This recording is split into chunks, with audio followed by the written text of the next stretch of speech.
Hi, my name is Heather. Welcome to my BookTube channel, or welcome back if you've been here before. This is only my third video on BookTube. I'm relatively new, and I thought this would be a nice chance to let you get to know a little bit about me and my bookish taste. So I found a list of 21 questions on Pinterest, 21 bookish questions, and I just thought I'd go through them and give you my answers. And at the very end of the video, I'll show you a little mini book haul because I bought a few books recently. Not many, just about 5. But anyway, let's get started. Before we do, though, I want to show you this. This is something my brother and sister-in-law gave me. It says, HC BookTube, Heather Cumbo BookTube. So you'll be seeing this in the background in my videos from now on. Thank you, Buffet Banana. Okay. So question number 1, favorite and least favorite books. Well, my favorite is Wuthering Heights. My copy comes in this Bronte Sisters collection edition. People ask me, why do you like Wuthering Heights? I don't know. It's basically trying to answer the question, why is your favorite color blue? It's just, when I first read the story back when I was about 20 years old, I just knew right away this was my favorite. This was the story that really resonated with me. And I have reread it often, and it just has always satisfied. So yeah, my husband and I did see the movie, the 2026 movie. I don't really want to talk about it though. I mean, it was kind of worse than I thought it was going to be. So moving on, my least favorite book, I don't have a copy of it anymore because I unhauled it, and that would be Rabbit Run by John Updike. I had to read this for a course in college, and I could not stand any character in that book. And I know that's rich coming from me because my favorite book is Wuthering Heights, full of toxic characters. But there was just something about every single character in that book that really rubbed me the wrong way. And I guess I really, really resent the idea that just because you're a big high school sports star, you get away with being a jerk. So, yeah, that was one book I just did not enjoy in the least. Now, question number 2, book you wish you could live in or visit. Oh, I knew this right away when I saw this question. It will be Little Women. Here's my Louisa May Alcott collection. This has Little Women, Good Wives, and Little Men. Of course, Good Wives is now considered part of Little Women, but this one separates the two novels.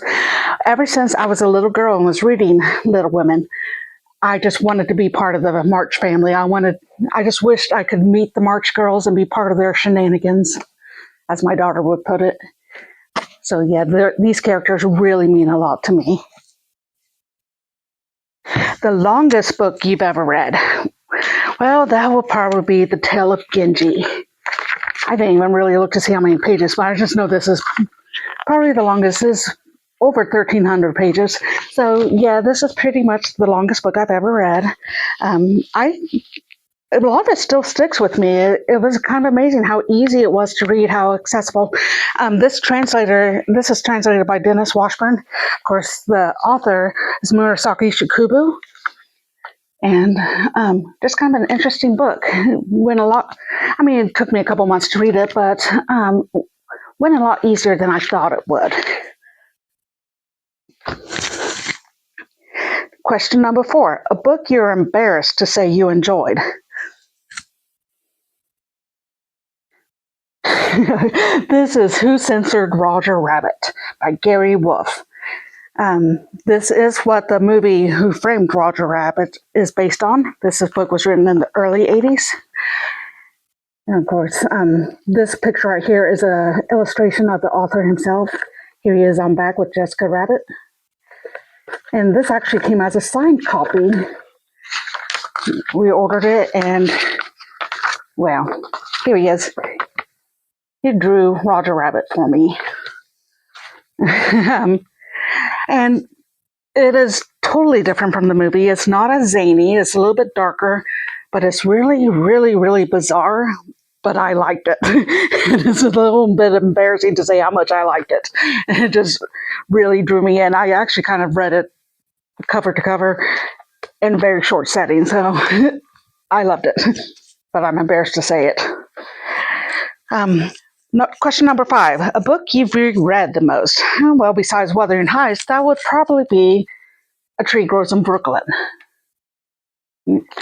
I really, really resonate with Francine Nolan, the main character. This is written by Betty Smith, by the way. I just love the little girl in this book.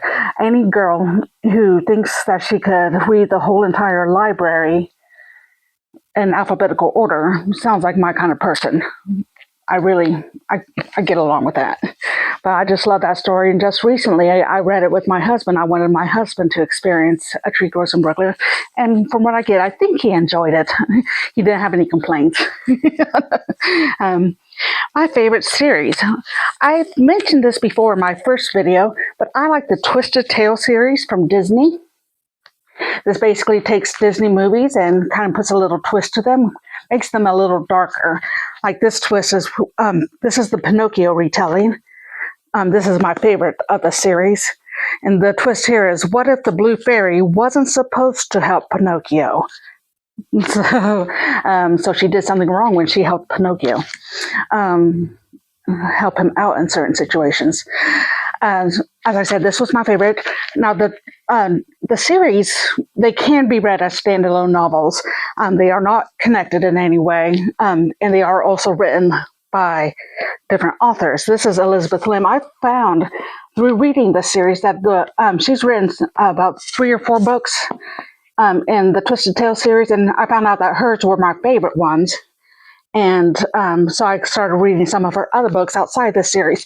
So I'm glad that through this series, I found a new favorite author. Okay, number 7. Question number 7 is favorite classic. Besides Wuthering Heights, A Tree Grows in Brooklyn, and Little Women, let's go with Middlemarch by George Eliot. This is a very old copy, as you could tell. This is actually my copy from college. In our Victorian reading classes, we got to choose whether we wanted to read Middlemarch or by George Eliot, or Our Mutual Friend by Charles Dickens. So half the class read Dickens, half the class read Eliot. I, of course, read Middlemarch. I had never read her before, and that's the reason I chose it, because I have read Dickens, but I've never read Eliot. And I was just blown away by, again, how easy it was to read this book, but how deep and profound it was. And the last paragraph of this book, when my mom died, I requested that the last paragraph be read at her funeral. And if you don't mind, I'm going to go ahead and read that so you know. Her finely touched spirit had still its fine issues, though they were not widely visible.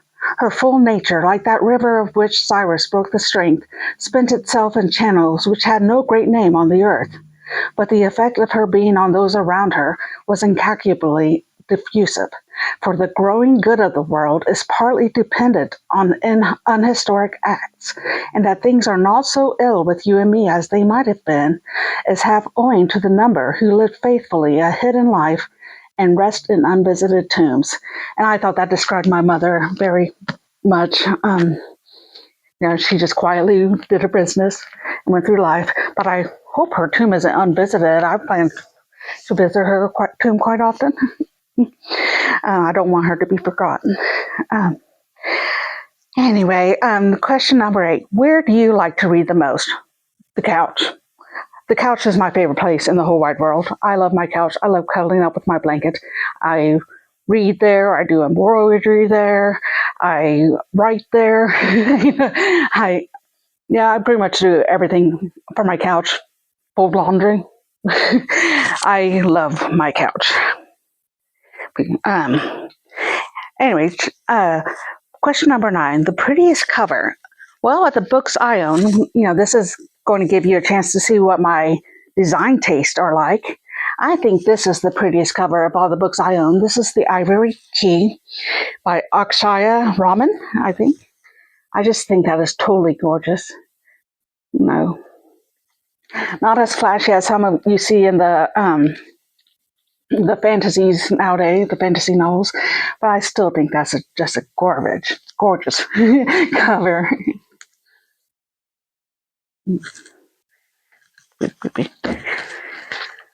Okay, it's getting almost there, halfway through.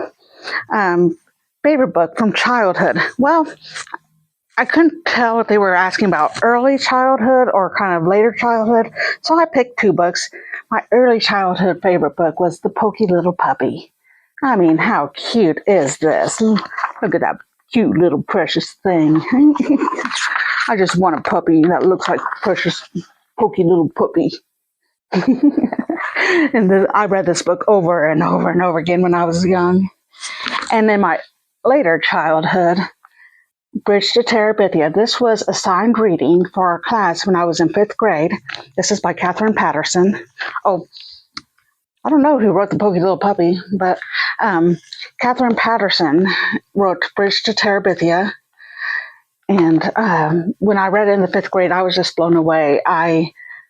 It was the saddest story I've ever read to that date, and but it was written with such heart and such feeling that I read it. I read it as an adult. Even I've reread it several times. I've had to buy a new copy for my daughter because mine was all raggedy. And so when my daughter gets old enough, she's definitely going to read this book.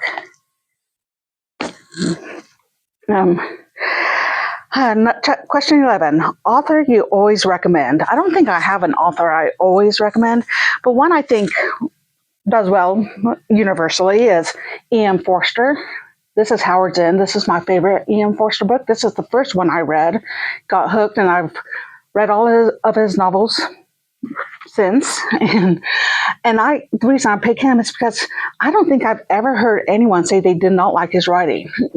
I've heard people say that they didn't like Dickens or Austen, or pretty much any other author has their naysayers, but I've never heard that said about E.M. Forster. He just has a unique way of telling a story, and he's very daring in his books too, especially for the time he wrote the books. Question number 12. Favorite and least favorite trope? Well, my favorite has to be like, I don't know if this would be considered a trope or not, but I like it when a strange, weird little loner learns to just be their weird little self. I get that. Just be your weird self. Nothing better. My least favorite trope is miscommunication.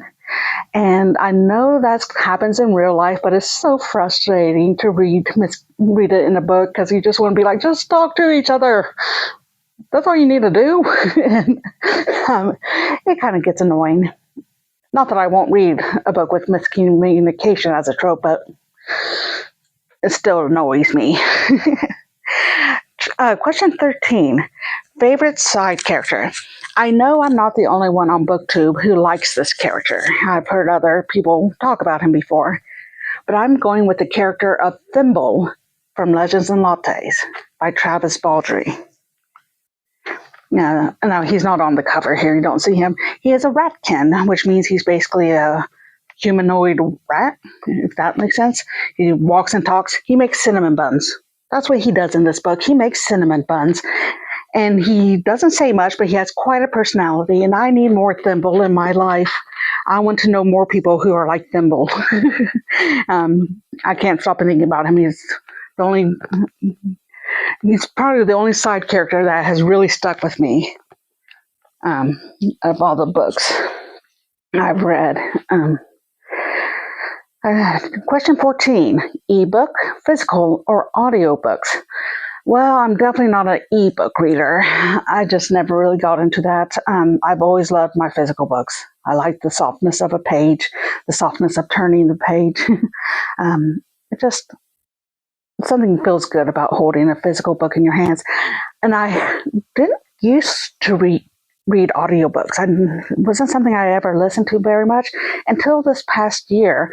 And I find that it's an easy way to get in some stories while I'm doing housework. So I've actually kind of really been binging on the audiobooks lately. And it's become a format that I really enjoy. Number 16. Do you own any signed books? Yes, I do. As I showed you, I get some books when you buy them, they come signed by the author. But I have 3 books that were signed especially for me because I got to meet the author in person. Now, a long time ago, long time ago, I went to a steampunk convention and I got to meet Leanne Hyber. And she signed her copy, my copy of Darker Still. She says, "To Heather, cheers, find your voice." And then she signed her name down here, if you can see that. And this book is kind of like a take on the picture of Dorian Gray. It's about a girl who falls in love with a portrait. And it turns out that the man who was in that portrait was actually alive but trapped in the portrait, if that makes sense. And the reason she says find your voice in her autograph is because the main character, Natalie Stewart, is mute. She does not speak. So the next year I came back to the same convention and I got the sequel to Darker Still. This is The Twisted Tragedy of Miss Natalie Stewart. And once again, I got Leanne Hyber to sign up for me. See if I could show it to you. Just "To Heather, seek out the best." Oh, seek out the light, sorry. Seek out the light, Leanne Hyber. And she was kind of going for more of a gaslight feeling with this novel, so that's why she said seek the light. And also, before he passed away, I got to meet Alan W. Eckert, so he signed my copy of Dark Journey. It says, "To Heather, with all my very best wishes, Alan W. Eckert." So that was kind of a blessing that I got to meet him before he passed. And this book is about the Donner Party. It's a nonfiction.